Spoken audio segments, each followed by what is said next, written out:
তৎকালীন বাংলায় জমিদার হিসেবে বেশ কয়েকজন নারী দায়িত্ব পালন করেছেন, কিন্তু নবাব উপাধি পাওয়া একমাত্র জমিদার ছিলেন নওয়াব ফয়জুন্নেসা চৌধুরানী। তিনি কেবল প্রথম নারী নবাব হিসেবেই নন, নারী শিক্ষা, স্বাস্থ্য এবং জনহিতকর কাজের জন্য ইতিহাসে পরিচিত হয়ে আছেন। এর বাইরে তিনি সাহিত্য চর্চাও করতেন। মুসলমান নারীদের লেখা প্রথম বাংলা সাহিত্যকর্ম রূপ জালালের লেখক ছিলেন নওয়াব ফয়জুন্নেসা চৌধুরী। 1834 সালে কুমিল্লার হোমনাবাদ পরগনা, যা এখন লাকসাম উপজেলার পশ্চিমগাঁওয়ে তিনি জন্মগ্রহণ করেন। তিনি আরবি, ফার্সি, সংস্কৃত এবং বাংলা সহ কয়েকটি ভাষা লিখতে, পড়তে এবং বলতেও পারতেন। নওয়াব ফয়জুন্নেসা চৌধুরানী কবে থেকে জমিদারির দায়িত্ব নেন তা নিয়ে কিছুটা ভিন্ন মত পাওয়া যায়। তার নবাব উপাধি পাওয়ার পেছনে একটি গল্প রয়েছে। 1889 সালে রানী ভিক্টোরিয়া তাকে নবাব উপাধি প্রদান করেন, কিন্তু তার আগে দুইবার ফয়জুন্নেসা চৌধুরানী তাকে দেওয়া ব্রিটিশ সরকারের বেগম উপাধি প্রত্যাখ্যান করেছিলেন। ফয়জুন্নেসার জনহিতৈষণার পুরস্কার স্বরূপ মহারানী ভিক্টোরিয়া 1889 সালে তাকে নবাব উপাধিতে ভূষিত করেন। তিনি বাংলার প্রথম মহিলা যিনি এই উপাধি লাভ করেন। ওই সময় ত্রিপুরার জেলার ম্যাজিস্ট্রেট ছিলেন ডগলাস।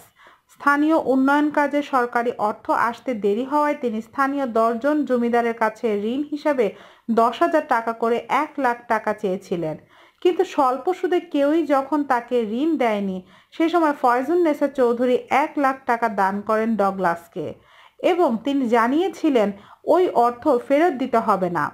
ফয়জুন্নেসার এই অবদানের কথা ম্যাজিস্ট্রেট ইংল্যান্ডের রানী ভিক্টোরিয়াকে লেখেন। এরপর জনহিতৈষী কাজের জন্য রানী ভিক্টোরিয়া জমিদার ফয়জুন্নেসাকে বেগম উপাধি দেন, কিন্তু ফয়জুন্নেসা চৌধুরানী দুইবার সেই উপাধি প্রত্যাখ্যান করেন।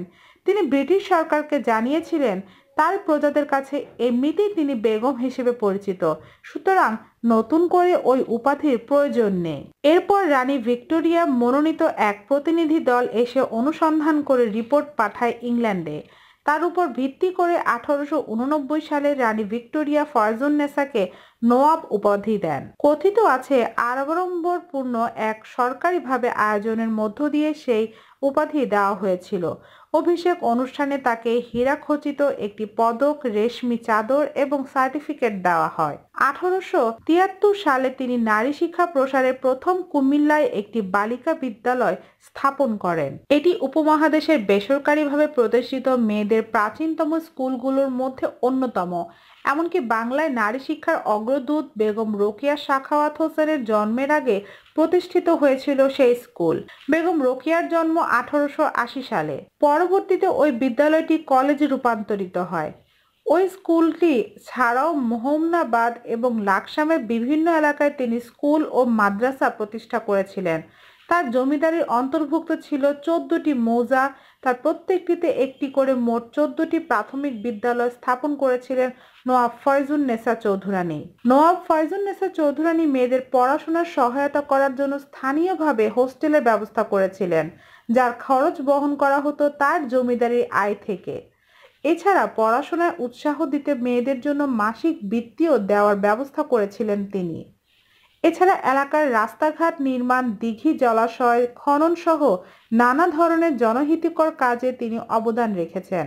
এলাকায় মসজিদ, মাদ্রাসা ইত্যাদি নির্মাণও তিনি প্রচুর অর্থ ব্যয় করেন। 1903 সালের 69 বছর বয়সে তিনি কুমিল্লার লাকসামে মৃত্যুবরণ করেন।